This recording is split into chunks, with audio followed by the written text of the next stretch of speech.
Tell the audience how cool you are. That's a strong exaggeration. Music. Roll the music.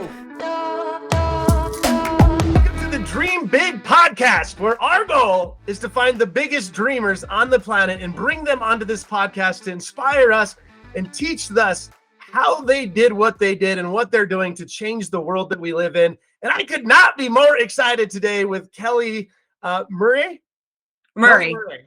Kelly Murray, who is a fellow sleep person like ourselves, who loves sleep, who is also an amazing parent. You can see it through your everything that you do out there. You're a parent first, and you're also a sleep person. So I think we have so many things in common. I wrote a book called Serial Dadpreneur about balancing the life of entrepreneurship and I've been in the sleep game for 23 years. So this is a really, really exciting conversation today. I couldn't be more excited. Welcome to the Dream Big podcast. Thank you. I'm so excited to be here. So Kelly, let me just do a quick introduction and thanks for being on here. But one, you were just in Better Homes and Gardens, right? You're the founder of Kelly Murray Sleep Consulting. You help parents and kids through sleep.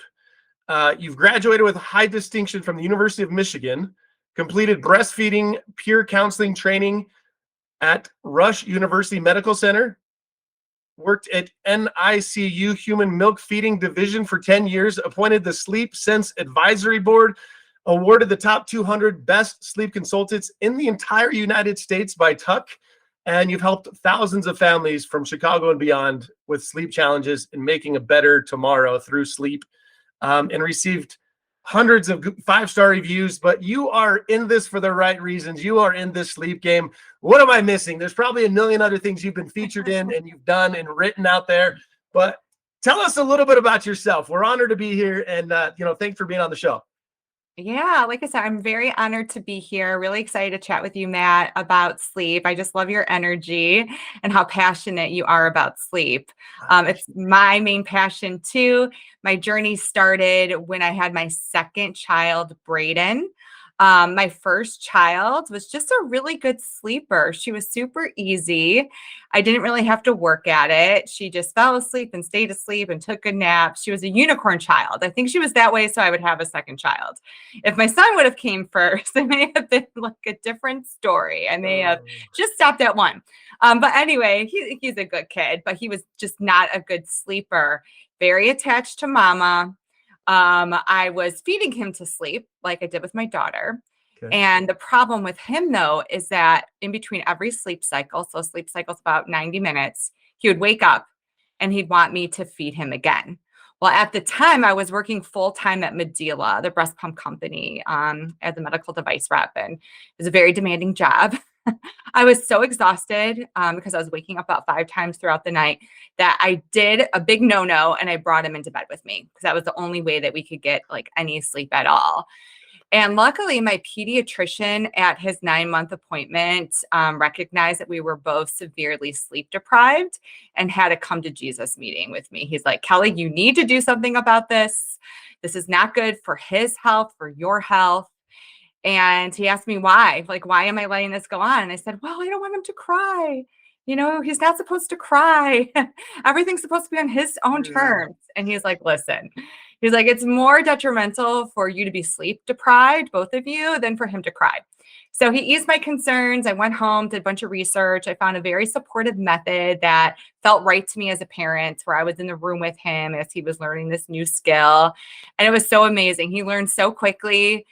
Within a couple of nights, he was falling asleep quickly and sleeping through the night. And I was like, oh my God, this is so amazing. I want to be able to help other parents who are like me, who are nervous about the crying, help their children to learn this new skill in a supportive manner. So I discovered that the method that I use, Sleep Sense, that they offered a certification for sleep consultants. So within a month, I was on a plane down to Florida, got my certification, and I've been working with kids ever since. And I just recently, about 3 years ago, started working with adults too, because I've always suffered with sleep issues. I felt like such a big hypocrite. Here I was telling my family as I was working with that they needed to make sleep a priority, but I was waking up every night around 3 o'clock in the morning and would lie in bed for hours before I was able to fall back to sleep. So just like with my son, I tackled my own sleep issues through improving my sleep hygiene and my mindset, and also doing some functional lab testing. And that inspired me then to work with adults as well.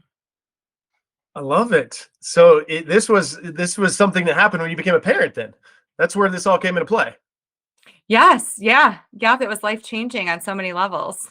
Yeah, and being in the sleep business myself, it's so underrated. I think like so many people don't understand that it affects your relationship, it affects your job at work, it affects you being a good parent, it affects everything. If you're exhausted and you don't have energy to perform, it could ruin a family. It could do so many different things, the stress that it causes without sleep. So help me understand. So what is the Sleep Sense? Like what is this what is this course, and how do you help parents help their kids sleep?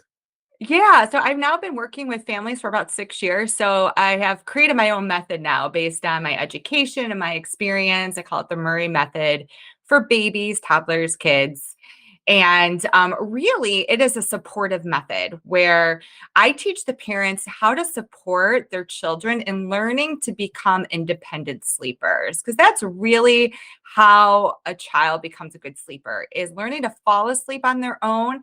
That way, they're not dependent on their parents overnight when they wake up naturally in between sleep cycles to fall back to sleep.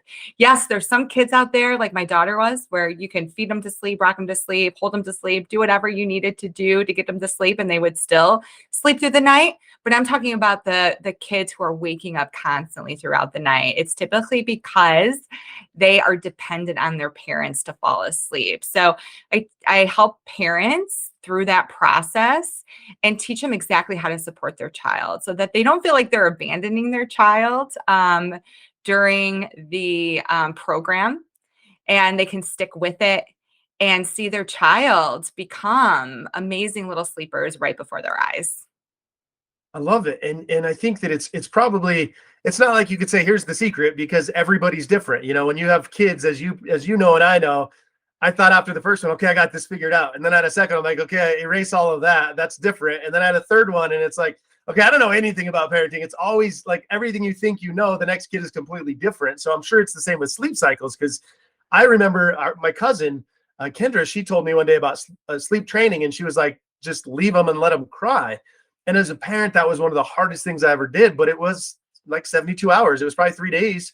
And the Parker, our oldest now, really started to sleep through the night. And we started to get sleep ourselves for the first time because we didn't enable him to wake him up and do all of this stuff. And it was great advice, but then that same thing didn't work on the other two kids. It was completely different no matter how. So I'm sure as an expert, your diagnosis isn't like one size fits all. It's like meet with you, understand a little bit about what the challenges are. Is that accurate? Or how, if I'm coming to you, how does that exactly work? Yeah, I think that's the beauty of working with a sleep consultant, is that we've seen it all. We've, worked with over 1,000 families. And so what we do with our during our consultations is we have our families fill out a questionnaire to get to know the child a little bit more. And then we teach them our method, and we customize it a bit based on the baby. But then the true tailoring happens once they start going through the program, and we see how the child responds to the various interventions, and we help them make adjustments based on what they're seeing. Okay. I love it. So how much sleep does a child need? That's the magical question. Yeah, you know what? It really depends on their age. So for newborns, that's babies 0 to 3 months, it's anywhere between 14 to 17 hours in 24 hours. So that includes night sleep as well as naps. For infants, it's 12 to 15. So those are kiddos 4 to 11 months. For toddlers, that's our 1 to 2-year-olds. They need 11 to 14 hours. Preschoolers, 3 to 5-year-olds, they need about 10 to 13. And then our school age kids need between 9 to 11. 9 to 11. How many school age kids are getting 9 to 11? Mine are for sure, because if they don't, we all pay the price the next day. That's very true. And is it, I mean, you believe, the sleep routines, do you have to set a certain time at night that they start, and same time every single night? Is it very even Saturdays and Sundays? I have to say I'm not the best on the weekends. My rule of thumb is 80-20. If you could be on a schedule and have a consistent routine 80% of the time, then you could be more flexible 20% of the time. But typically during the school week, my kids have a very solid, consistent bedtime routine and bedtime. That's because their body and their brains, they feed on routine, just like ours Yeah. do. And if you have consistency, they're going to sleep better because their sleep is dictated by their circadian rhythm, the ebb and flow of cortisol and melatonin. And that happens on a 24-hour clock on a consistent basis. So the more consistent you can be with their bedtime as well as their wake up time, their body clock's going to work better. And then also their routines, it's like a nice cue to the brain that sleep is coming. And that will help to also increase the flow of melatonin, that sleepy hormone. Okay.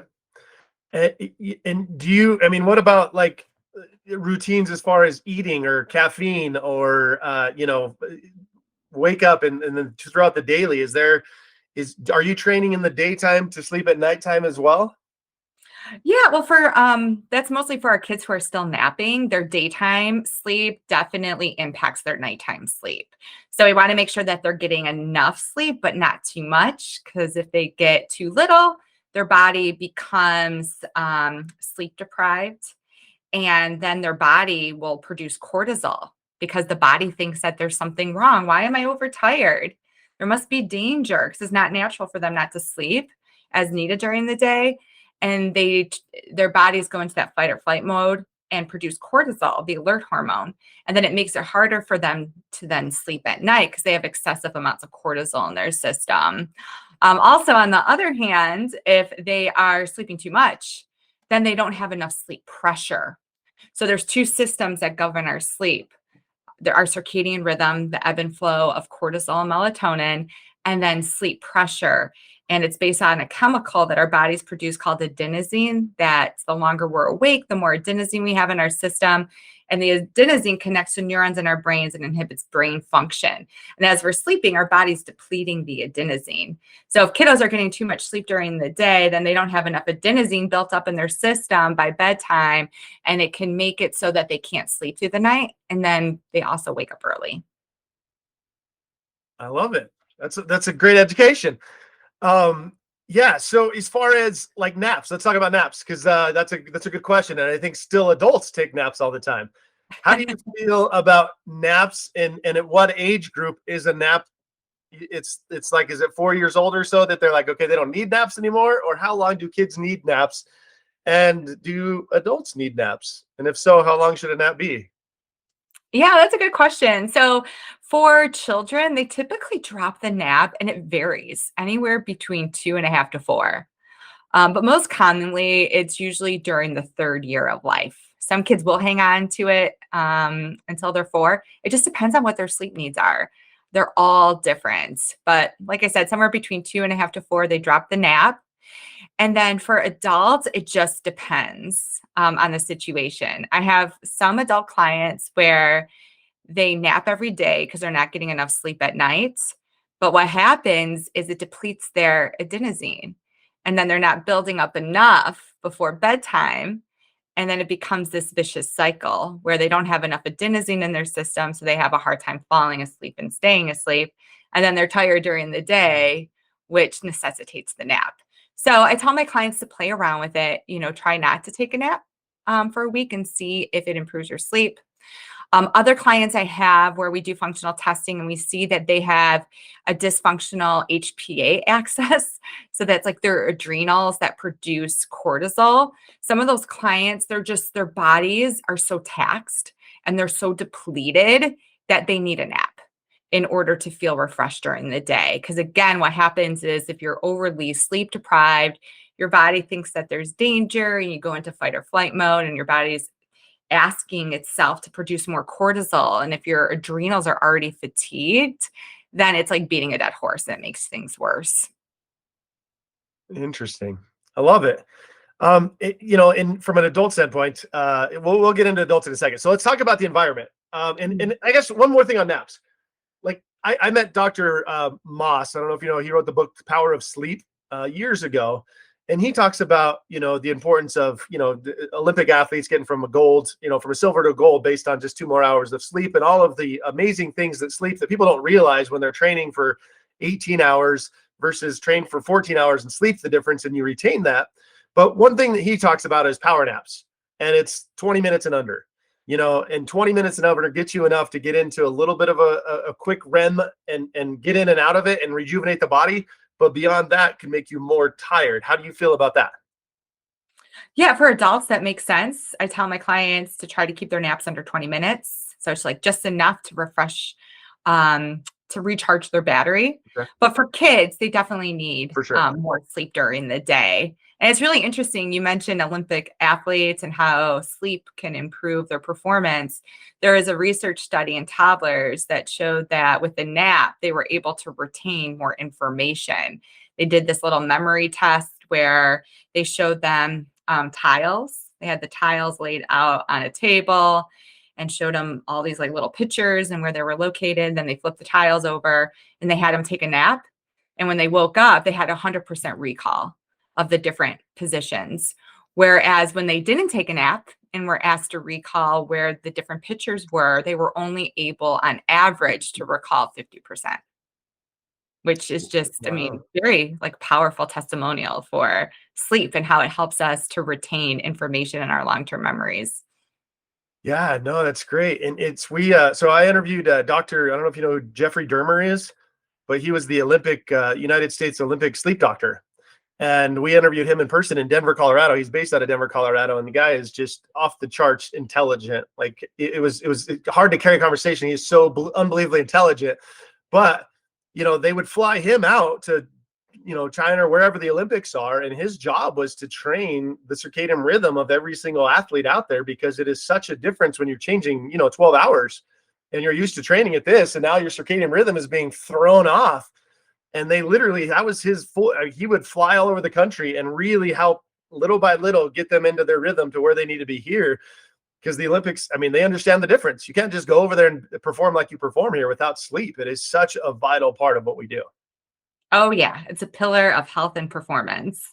Yes. So anyway, you have to watch that podcast. He's a great guy and very intelligent. But let's talk about the environment, because this is something that we are leaning heavily into. It's Snooze Mattress. A little bit about us, but we've got some of the industry experts in our business, and our goal is to really disrupt the mattress business, where we're changing the conversation. It's not about, hey, we have a $200 sale, or hey, you can get a deal on this or this. It's really about, we have dream mapping technology that actually maps a body to tell you what kind of a mattress your body needs. It's approved and tested by the Mayo Clinic, and used in Ferrari and Lamborghini and a lot of other different things, BMW. And then we custom make pillows, because everybody's different from here to here. So we want to make sure that we're making a pillow as opposed to just pulling one off the shelf, because spinal alignment's a big deal to sleeping. We have, adjustable bases, for sleep apnea, snoring, acid reflux, all of these different functions.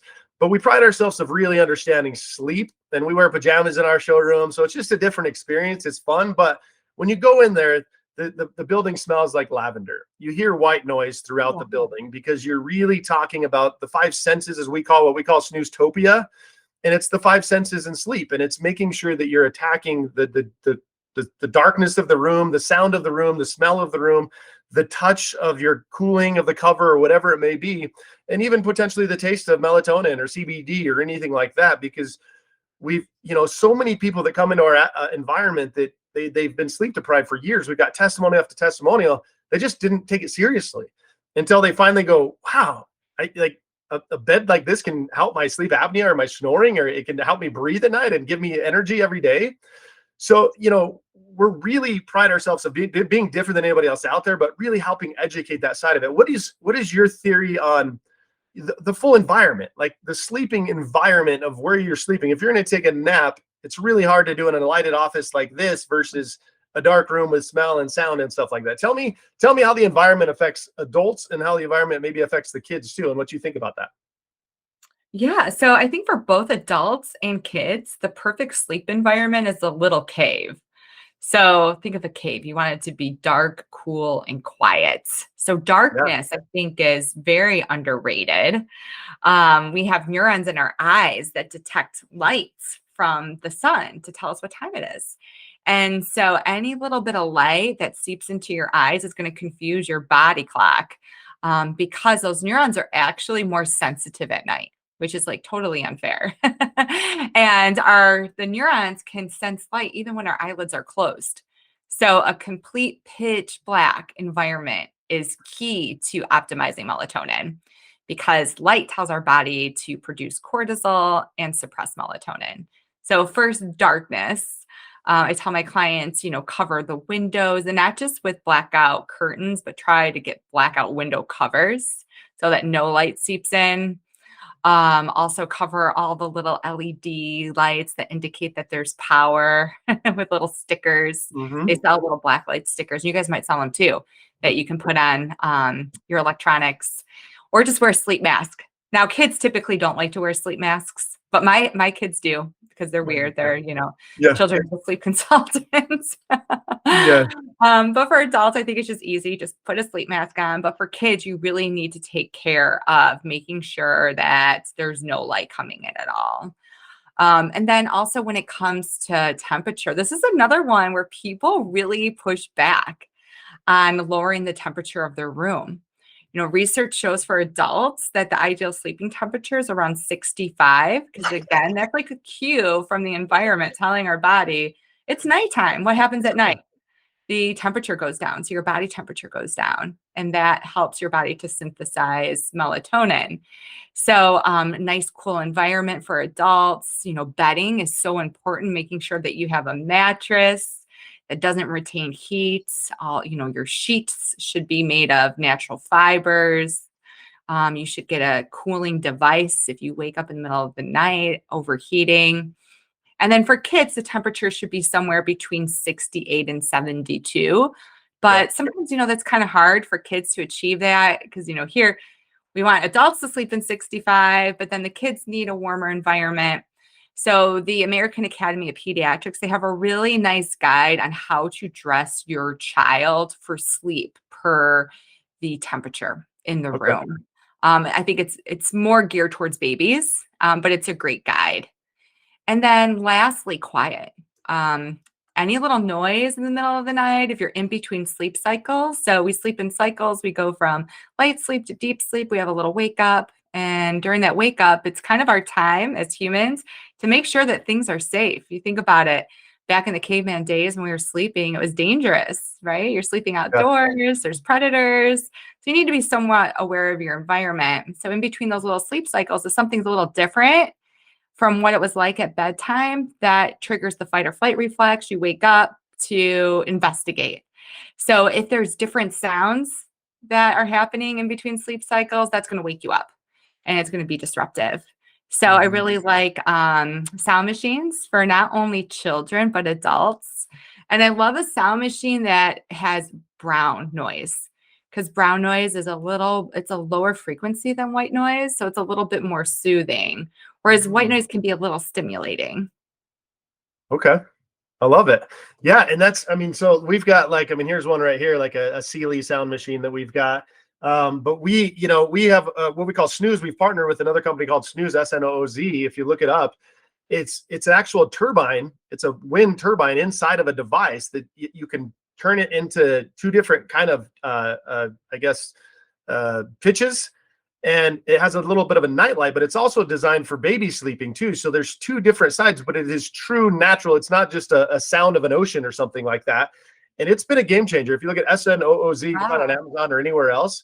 But it's a true wind turbine inside of this little device. It's $99 anywhere in the country. And it's been a game changer for a lot of our clients. One thing that, that opened my eyes is I didn't realize what a light sleeper I was until I became a parent. And then, because you just sleep through the night and you're like, but now I hear every little noise. And something that changed my life that, what you're talking about is I have a headband that has speakers in the side of it. And then I use an app, I think it's the Sleep Better app or something, that I can play the sound of the ocean in my ears, and my eyes are covered. So I get the dark and the sound. So at least I'm not woken up by the little sounds, because if I'm woken up, it's hard for me to go back to bed. My brain's just got a million things going on, So it's really about how to calm that brain down. And it's changed my life. Like I could literally sleep through the whole night as long as I don't get that little sound that might have woken me up in the past. and then there's meditation. So there's somebody talking to you about breathing techniques if you do wake up in the middle of the night, or somebody saying, hey, here's how we get you back to bed. Just follow these procedures, and sure enough, it shuts your brain back off and it gets you from thinking all this other stuff. So technology is pretty cool. It's coming out. Yeah, it's really interesting. I just recommended a headband like that to one of my clients who her husband snores, and the earplugs are uncomfortable for her. So I'm not sure if she gave it a try. I hope she did, because it sounds like it worked for you. Oh, I don't think I have one here, but yeah, I mean, and we're selling them in our stores, but you can buy them. They make them for jogging, I think is what the purpose right now. We're developing our own snooze one, but right now it's a jogging headband. So it's nice because if you toss and turn, they're still there. They're still on the ears. They're soft little sounds machines. And I think they're 20 or 30 bucks. They're not very expensive. And you just get an app, and play that on there. I tried the Bose ones. I didn't like the comfort of the Bose sleeping ones, because when I tossed they were hard on my ears. So it was just finding the right comfort. And yeah, changed my life. Amazon. But anyway, so from a technology, I'm going to try those too, because I actually kicked my husband out of bed. He sleeps in a different room because he snores. Really? It's so loud, and I've been trying to get him to get do a sleep study, and he won't. Oh, this is hilarious. So he has to sleep somewhere else. But like you, I tried the Bose. I found those to be uncomfortable. I had a sound machine, but that bothered him. I was like, what? The sound of the ocean bothers you, but I'm supposed to sleep through snoring. So anyway, I think I'm going to try that headband myself. You should. Yeah, I'll send you one. But they're amazing. And it's so funny, because it's so funny, you and your husband, because me and my wife are that, like, my wife will turn the heater on, a little fireplace in our room. She'll leave that thing on, and she loves to sleep in the heat. And I'm like, this is not good for you, but she doesn't think of sleep like I do. You know what I mean? I've been in this so long, probably like you. They're just like, I'm going to bed, and it is what it is. And I'm like, no, this is bad. We need this environment. We need this. But she's like, anyway, I'm going to turn the heater on. And I'm like, it's hot. I can't sleep. So it's, and she loves to nap. She's a napper. It's just her thing. And bless her heart, she can do that. She's a mom, and that's the hardest job on the planet. But, oh yeah, I second that. Yeah. But it's funny, my husband calls me the princess and the pea, because everything has to be so perfect in order for me to get a good night's sleep. Do you, when you go to hotels, the first thing you do is kind of I look at the mattress and the sheets when I get into a hotel. It's the first thing I check. It's like, oh man, it's not a good bed. I don't even want to know. Yeah, it's like me. I love it. Yeah, that's great. Do you have an adjustable base? No, that's another thing we need to invest in. We can help you out with that too. If we can ship them all over to you. But that's it. Just 3 inches, will help that snoring. Just bringing that up a little bit on his side of the bed, you might see a dramatic difference on that. So we've helped a lot of couples get better night's sleep because of an adjustable base. So if there's anything we can do to help, we will. You saved a lot of marriages. We did. Yes, absolutely. We just had a couple that did a testimonial 2 days ago that 40 years they've never slept together or slept all night long until they came in, got an adjustable base and sleep together. They're 60 years old, married 40 years, and beautiful couple. And they were like, we had no idea. If we would have learned this 40 years ago, our life would be different right now. But for 40 years straight, we weren't sleeping together. And it was just, we couldn't figure it out. So anyway, that's snooze. We got some good stuff on our side. But tell me about technology. I'm getting off a tangent here, but technology in our industry. So we were talking a little bit before this podcast about the 10X Health, a guy named Gary Brecka who does Kardashians and Dana White. And, I was on actually Richard Branson's island with him because he does some stuff over there. But Gary Brecka has developed something that's redefining science in my eyes, but he's really taking the DNA and he's taking the blood work. DNA you can never change, and the blood work, and putting that together and finding our deficiencies. So if somebody has diabetes or somebody has whatever it may be, high blood pressure, history of whatever, he's able to diagnose it to that individual and find out what the deficiency is and actually calculate that from a vitamin standpoint and what you need to fix that. As opposed to a lot of the medical nowadays, it's like, well, here's a pill that's one size fits all. It's going to take care of everything for whatever that problem is. And because of it, like some of the biggest names in the world right now, like Dana White on stage 2 weeks ago, I watched him give his entire credit of who he is, losing 30 pounds and being able to function and add 10 years to his life because of Gary Brecka. And there's just testimony of testimonial, but the doctors are saying differently, or their science is a little bit differently on that side. And I know technology now with apps, and there's rings, the Oura ring, there's watches, so many different things from the sleep side of it. How do you, I know you do something differently, but how do you feel about technology and sleep and where we're going and how we're able to fix things that we weren't able to in the past? Yeah, so that's an interesting question. So, when it comes to the rings and the watches and the bracelets, I'm not a huge fan for my clients, but Okay. my clients are a little different. They're insomniacs and they already have a really poor relationship with sleep. So, what I find is seeing all the data stresses them out even more. So, what I Mm. tell them to do is just sleep. And when you wake up, if you feel refreshed, you got enough sleep. Don't worry about what all the tech is saying. But I could see if you're like an athlete or already a good sleeper and want to enhance your sleep, Yeah. where that would come in handy. The tech I like is more tech that's going to help my clients improve their functional health. So, how their body is performing. Because I look at insomnia as more of a symptom, not a diagnosis. It's telling us that there's something underlying that is deficient, imbalanced. There's a hidden stressor that is creating this metabolic chaos where your body's just not working properly, where it prevents you from getting a good night's sleep. So, across the board, I really try to convince most of my clients to wear a continuous glucose monitor because blood sugar dysregulation can cause some serious sleep issues, especially at night.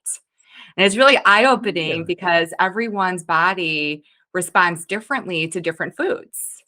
And it's nice for them to see in black and white, like, oh, wow, when I eat that granola bar at 3 o'clock on an empty stomach, I get this huge blood sugar spike. And then 2 hours later, I crash and I'm exhausted, but I don't tie it to the fact that I had a granola bar on an empty stomach.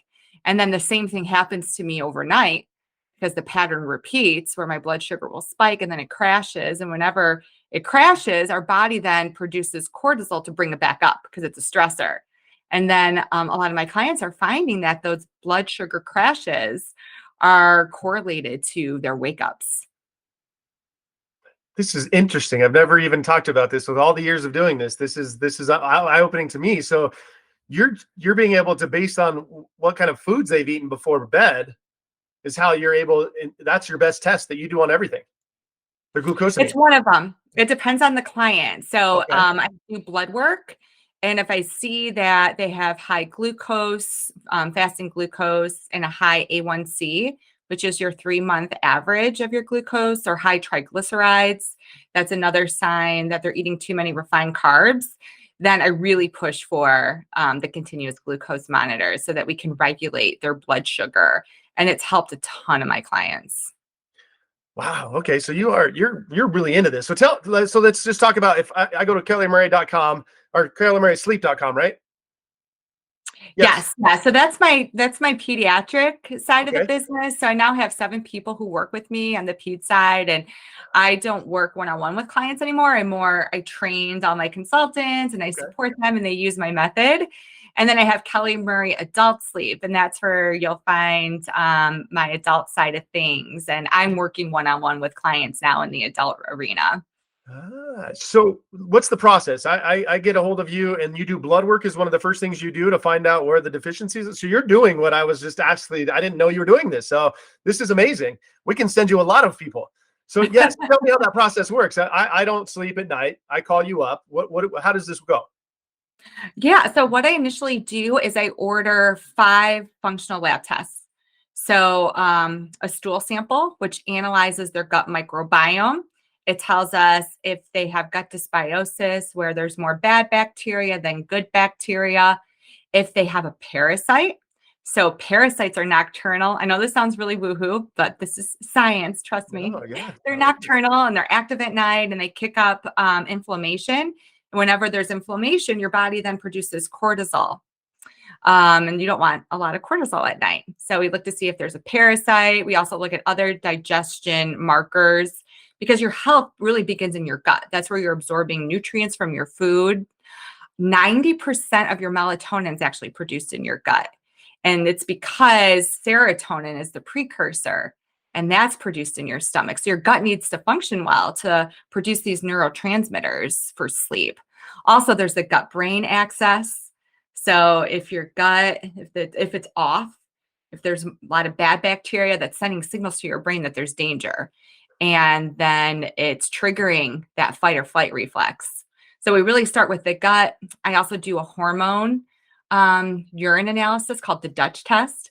And that's really cool because we can see your cortisol pattern and if you're producing too much or too little, what your cortisol levels are at nights. So with my clients who have a parasite, it's really interesting. You see their cortisol shoot up at night. And right there, that's a telltale sign that there's a parasite. It also shows us all their sex hormones and how they're being metabolized because imbalances in your sex hormones and deficiencies can cause sleep issues.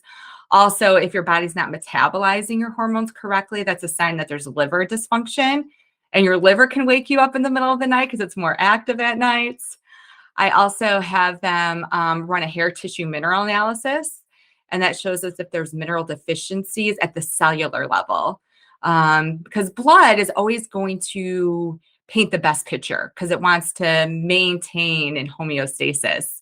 So the hair tissue mineral analysis tells us, are you deficient in magnesium? And if so, what other minerals that are synergistic with magnesium? As you may know, magnesium is the mineral that helps our bodies to relax and our minds. So people will take magnesium all the time and say, it's not working. Well, that doesn't mean that you're not deficient. It could mean that there's other minerals that are synergistic with magnesium that you're deficient in. We need to create balance. Also, it shows us if there's heavy metals in your system, which is a stressor and can cause inflammation. And then last but not least, a blood work panel. So I could look at vitamin D deficiency, your thyroid, and then blood glucose. And then from that, I create customized protocols based on your results. And what we do is we address the hidden stressors, we restore balance through lifestyle changes, dietary changes, exercise changes, as well as supplements. And then while we're doing all that, we're still working on the fundamentals, making sure that your environment is on point, you have good sleep hygiene, that your mindset about sleep is healthy, and that you're reducing your mental and emotional stress, and you're also eating a good diet. So it's a process. I work with my clients for about 6 months to restore function and sleep. This is way bigger than just sleep, though. I mean, you're fixing their whole day. You're fixing their life. You're adding years onto their life, 100%, and energy and stuff. So this is amazing because I think that this is what the world needs, and there's no doubt we'll talk offline, but there's no doubt we can refer back and forth because we're trying to get the environment set up, and they work hand in hand. You can have the best environment in the world, but if your hygiene's off, this isn't going to work, or vice versa. If you've got a horrible mattress and you're going through this stuff, you still could be arms falling asleep, hips going numb, tossing, turning all night, not getting comfortable. So there's definitely a synergy that there's no doubt in my mind. So I love what you're doing. And I think that you're truly changing the world. You could change generational health through this. That's awesome. Yeah, I absolutely love it because I suffered from sleep issues and I was a sleep consultant and I knew how to set up my environment. I was meditating, doing yoga, eating well, and I still wasn't able to sleep and I just couldn't figure it out. And it wasn't until I found functional health that I was able to turn my sleep issues around. And now I'm just an amazing sleeper. I sleep better than I've ever slept in my entire life. And I mean, I'm more creative, I'm more patient, I'm a better parent, I'm happier, I'm enjoying life, I'm at my ideal weight. It's just like everything falls into place when you're sleeping well and also when your body is functioning like it should. Yeah. How does stress play into sleep? Oh, well, it's the number one cause of poor sleep, across the board. It's just mental and emotional stress, and also that physical and chemical and biochemical stressors. I mean, we're just inundated with stress these days, and that sends the signal to our body to go into fight or flight mode. And whenever we're in that mode, our body isn't doing what it needs to do to maintain homeostasis. Your hormones aren't being balanced. You're not digesting your food, which can lead to deficiencies in nutrients. Your immune system goes on hold. I mean, why do you need to fight infection if you're going to die? Your body literally thinks that you are going to die. And so all the resources go to protecting yourself. So the more you can chip away at all those little stressors, then your body is going to less likely to go into the fight or flight mode as frequently, and your body then can heal. and everything can become balanced again. I love it. I love everything about this. What is the number one diseases or are symptoms that patients come to you for? I mean, what are the top conditions that people come to you? Is it sleep apnea? Is it snoring, partner disturbance? I mean, what is it that you treat more than anything else? Yeah, so when it comes to sleep apnea, that's best handled by a sleep doctor. So I help more insomniacs where they know they don't have sleep apnea. It's just they're waking up in the middle of the night for hours on end, or they're having a hard time falling asleep and they just can't figure out why. So that's my sweet spot. Okay. So it's kind of a combination. A good mattress, possibly a sleep doctor if you needed to get into that side of it, and then making sure that everything's balanced on the inside. Yes. I say, start with your doctor, start with your environment. Those are the easy things, right? Like make sure that you're sleeping in a sleep sanctuary. You have a beautiful, comfortable mattress, pillows. You're sleeping in a dark, cool, and quiet space. And if that doesn't work, then you should probably see your doctor and talk about your symptoms. They may refer you to a sleep specialist to do an apnea study.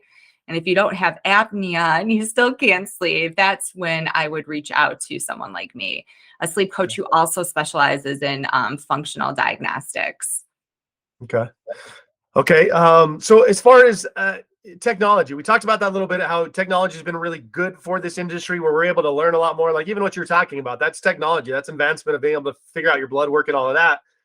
But technology has also kind of hurt the sleep game, from Edison creating a light bulb that didn't let us, that could keep us up late at night. But now it's the cell phone and it's the TV for the children.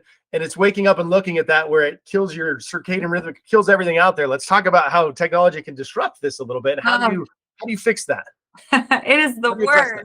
And it's so hard because we're so addicted to technology. It's designed to be addicting.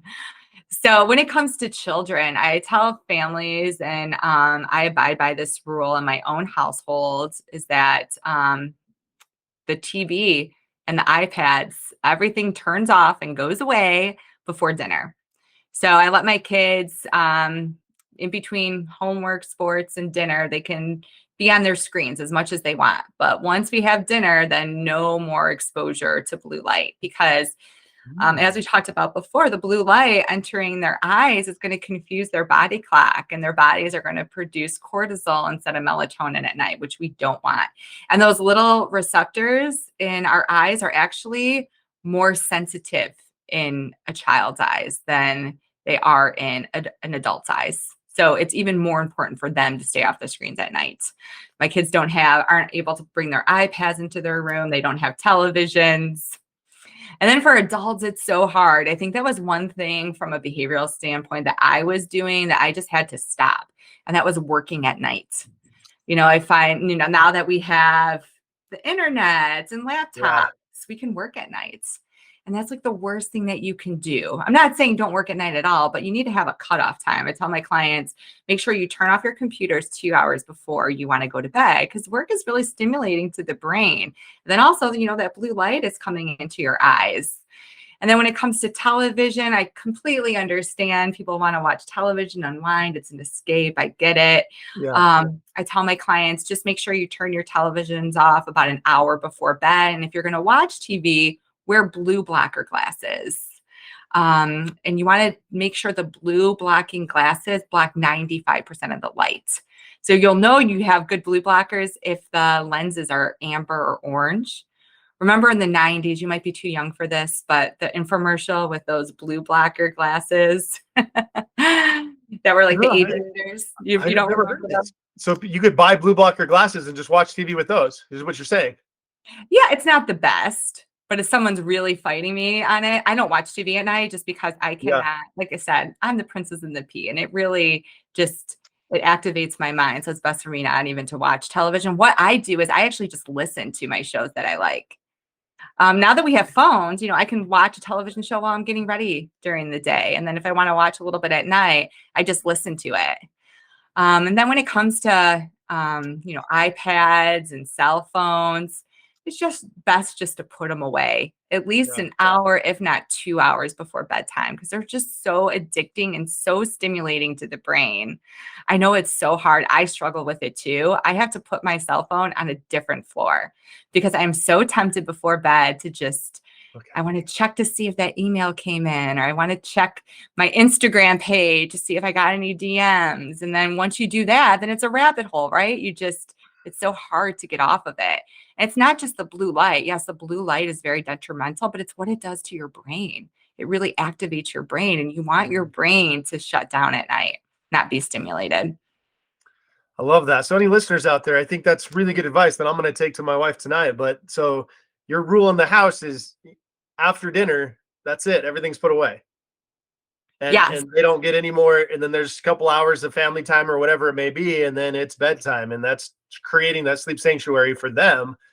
And they don't even think about that at that point. And your own self, you're training yourself. Because I think we've talked to parents about, like you said, put yourself on the other side of the room so you don't have that. We created something we call the snooze vault. It's a sleep vault. And all it is really a sunglass case, but it has like the blue light toxin. It talks about it, but it's really telling our customers, hey, at when you go to bed, set your alarm, put it inside of this vault and seal it and leave it plugged in to charge, but don't open that until the alarm goes off. Like keep that in the vault. And if you can do nothing else but a 45 cent case that you could buy on Amazon, but it trains you to say, okay, my phone's stuck in this vault and I'm not allowed to touch it. And it's got a lot of stuff on it that we give away with the customers when we sell the mattresses.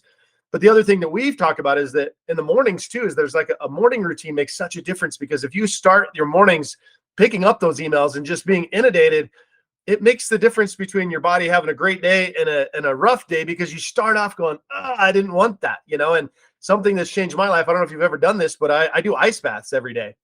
And every single morning I have a plunge tank in my house. And Gary Brecka got me on this, but it's 42 degrees and I do 3 to 5 minutes every single morning. And I do some Wim Hof breathing before I even get into the ice bath. So I'm setting myself, but I don't look at emails. I don't look at anything. I get up, I go to the bathroom, drink some water, and then I go right into this routine every morning. But it helps set me up for the day of what I got to do. It's 15, 20 minutes tops through the whole morning if I run on the weekends or whatever I do to kind of keep the cardio going as well. But there's a morning routine to me to make sure that I'm setting my day set up right.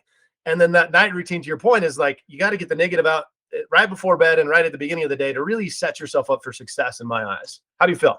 Yeah, no, you're so right. I tell my clients that you start preparing for bed as soon as you wake up. I mean, what you do in the morning directly impacts your day. And if you start out running like a fire alarm because you're not giving yourself enough time to ease into the day, then your whole day is just going to be stress. Right. It's going to be on your adrenals. So I love your morning routine. I'm so jealous. I want a plunge bath. I was actually telling my husband yesterday that is my next wellness product I want, is a plunge bath. Now I do my dry brushing in the morning. Are you into that? No, what is that? Dry brushing. So you just take a brush and you start at your ankles and you brush up to your trunk, and you do the same thing on your arms from your wrist to your midsection, and it helps the lymph start to move. Okay. And it's good for your liver. It takes off some load from your liver, because congested, sluggish liver can cause sleep issues. I do that before my shower. I take my warm shower, but then I just turn it as cold as I can. Okay. And yeah, it's the poor man's version of the plunge bath. Yes, that's what they said. That's what Gary was saying. Or you could get a Ziploc bag of ice and attach it with holes in it, and that's the real poor man's version of an ice bath. Is like, but I'll tell you, I invested, and it was like, it was expensive but I knew it would force me to do it every day, and it has absolutely changed my life. Like I start my day off energetic, and I don't care if you do it every day. Like Tony Robbins says, it's him telling his body, I'm in control and I'm doing this every day, because it's freezing. It's like running to me. I hate running, but I do it. And it's mind over matter. And it's like, I tell my body I'm in charge. And when you get in the ice bath, I bring people over every week on Sundays. We do a little guys thing, and they test ice baths for the first time. And it's a mind, it's you being in control and saying, I got this day. Cause it's miserable. Every day I get in there, it's not like I'm used to it. Someday I'm like, oh, it's fine. No, it's still freezing cold every morning. But Yeah, I highly I like recommend it to anyone who has a dysfunctional nervous system. It's like training your nervous system, like you said, that you are in control and you're calming your nervous system. And then you probably recognize yourself feeling activated during the day. 100%. And then you're probably now more skilled at calming your body as a result. It's also great for people who have like a later circadian rhythm that want to be more early risers or wake up earlier, because that cold, like it tells your body to produce cortisol and it will really wake you up. Yeah, and they say it's like twice the adrenaline rush for your body than jumping out of an airplane. Like every single morning, it's like the adrenaline rush for your body, and what that does is so many different things, you know. But anyway, not about ice bath. So let's talk about like, I mean, last question I think really is going to be like, what advice can you give out there from a routine standpoint? Obviously, if you're sleep deprived, this is something new to me, and I've been doing this for 23 years. So I'm honored to have you on this today. I think you've changed my life. I'm going to be a client of yours for sure. Just so I want to learn this side of it. And being in the sleep business, I don't necessarily sleep the best because we have so many moving parts in our businesses. But I've also had to learn, like, this is my routine. And I think as a parent, not that this is a parent show, but it's like you got to do the same thing as a parent, because work doesn't stop. And if I don't leave this office at 5 o'clock at night, I could be here till midnight every single day. And it's the same thing for your sleep. It's the same thing for everything. You've got to put yourself in a routine, because the work is going to be there. It's going to be there no matter what. But make sure family first. Go home and enjoy your family, because that's what matters. All this other stuff is noise. But take care of your health so you can be around for your family, and get sleep is such a big part of that. But I believe that routines, in business, you got to have systems. In life, you got to have a routine of some sort and a system. And you start that in the next generation. Like what you're doing could affect the next 20 generations. If you've affected 1,000 people right now, you could talk about hundreds of thousands of people in the next generations of what you're able to do and getting on these podcasts and telling that. So I just hats off to you for what you're doing. You really are changing the world. I think it's amazing. But what other kind of advice can you give a listener out there that, hey, I can't get into your stuff yet, but how else can I keep a routine with myself and my kids to make sure they're getting healthy sleep? Yeah, so I think it's like the first thing is just establishing a routine. Okay. Ask yourself, what time do I need to fall asleep? What time do my kids need to fall asleep? And work backwards and say, okay, we need a good 3 hours to digest our meals before bed. It doesn't seem the meals before bed doesn't seem to impact the kids as much as it does the adults. Okay. But just kind of work backwards and plan your meal time. Plan, when you're going to turn off technology. Give your kids at least 2 hours before bedtime of screen-free time. So planning is number one. And then doing some habit stacking. I think that is the best way to get into habits, is have little triggers as reminders in terms of when to start these good habits. So like I said before, with turning off the screens, I habit stacked it with dinner. So everyone knows that they can't watch TV or be on their iPads after dinner. So, just planning in advance and finding different triggers in your evening that will remind you to abide by some of these rules. Another one, for example, is, after I put my kids down, I allow myself to check my phone just one more time before bed. And I have, I use the Lofty alarm clock. Have you heard of that alarm clock? No. It's kind of cool because you can set like a sleep alarm, and I'll check my phone, check emails, and then my sleep alarm goes off about an hour and a half before I want to go to bed. So as soon as that alarm goes off, I know to turn off my phone. So just, trying to find ways to remind yourself through technology to abide by some of these general guidelines for good sleep, and find ways to habit stack. Okay. Another example is after I check my phone, I go downstairs and I clean up the kitchen, and my phone stays in the kitchen. I will not bring my phone into my room because I don't trust myself. I'm an addict when it comes to that phone. So that's another way that you can habit stack. Like, okay, what's a good way to remind myself to stay off my phone? For me, it's once the kitchen's clean, the phone goes away. I love it. Yeah, all of that is amazing advice. And I think it's just so imperative to sleep. And we're launching a new website, snoozemattresscompany.com and snoozesleep.com, but we will have a lot of these. We've even got alarm clocks that are like the sunlight that lightens up the whole room, the sound machine. So we have a lot of that stuff on our site too. I know your site, you've got a lot of different stuff that you've got a lot of more information on how to, a lot of educational stuff. I was playing with your stuff. You got Meet the Sleep Squad, potty training services, sleep services, blogs, medias, sleep coaching for adults. So you've got, you're always updating what's going on in the sleep world on your site as well too, right? Tell us, how do we find you? What are your platforms? Give me that really quick. Yeah. So if you're a parent and you need to work on your kiddo's sleep, visit kellymurraysleep.com. And you can find me on YouTube, Kelly Murray Sleep, Instagram, Kelly Murray Sleep. And now if you want to work on your sleep, it's Kelly Murray Adult Sleep. And that's my handle for my website, YouTube, as well as Instagram. Perfect. So if you are struggling with sleep anywhere in the world, do you take patients from all over the country or the world, or? Yes, typically. Okay. So you're struggling with sleep. You know a lot more about this side of it. If you just want a consultation and to learn more about that, please follow her on any of those. No doubt you're changing some lives out there.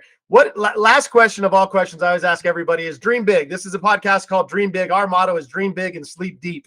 And that means so much more than just sleeping, but it's about dreaming big outside the world and being something different, being change in this world that we need, and making, dreaming as big as possible, thinking bigger than what you can possibly think, because as a parent, there's no doubt that you're the same way. The sky's the limit on our kids. And so many people think that there's this plateau of where they can go, but we live in this beautiful place of America where we have a freedom to do what we want. But what does dream big mean to you? I just think my dream is to find balance, to get to a place where everything is balanced, work and life, and I feel balanced and I'm showing up as my best self for my family, for my clients, and also for myself, number one. Yeah. I don't know if I'll ever achieve it. Can anyone ever achieve complete balance? But that's something that I'm always striving for. Oh, I love that. Yeah. And that's funny because I wrote, this is me in a tutu. I wrote a book called Serial Dadpreneur. That's my daughter's tutu, my baby's bottle at the time of my son's basketball. And the whole book it's just about balance. It's about being an entrepreneur and being a father, but not giving up on one or the other. Because so many people, I think, lean into something, they go chase money and then they forget about the most important part, or they become a parent and they're like, I can't chase my dreams anymore. And there's a balance, and you got to put health in the middle of all that as well, because without health, nothing matters, so it's an ongoing balance. I don't think anybody's ever got it figured out, but I think making the mental note that this is what I'm going to do, and making sure that's a point to what you're saying, like, setting systems. The discipline to leave your cell phone out there, that's hard and good for you. I'm going to try this now. It's just like ice baths. Like it's hard, but it's a discipline and you got to commit to it. And that's how you change habits, and learning using the technology that you have out there, I think is such a magical thing. I'm going to be sending you people from all over the country, no doubt in my mind. So any final words or anything else you want to tell us that we did not hit on this podcast today? Wow, I feel like we hit on all the things. I just feel like it's such a big privilege to be here and to talk to you and to talk to your audience. And I hope everyone was able to take something away to improve their sleep. Yes, I feel like I could do this for 12 more hours with you. There's so many more things going on. I love to talk about sleep and parenting and all this stuff, but I just, from the bottom of my heart, thank you very much. They know how to find you. We'll put all of her platforms on here as well. If you're looking to sleep different and better and learn how you can get better sleep habits, Kelly Murray, no doubt in my mind, she is an expert. She is the best of the best. She has been featured in articles all over the world. And I believe she's just beginning. Like, there's no doubt in my mind, you will change the world of sleep. And if we can help in any which way at Snooze, we want to help too. So thank you for being on this podcast today. Thank you, Matt. Thank you very much, Kelly. So you have listened to another episode of the Dream Big podcast, where our goal is to find the biggest dreamers. And this isn't just a big dreamer. This is somebody helping people dream all over the world and have better night's sleep and function better as a parent and everything else out there. But stay tuned for the next episode of Dream Big, where we will find some big dreamers all over the world to teach you how to be a better human and how to dream bigger than you currently are, and give you as many cheat codes as we can to be the better you. And we're out.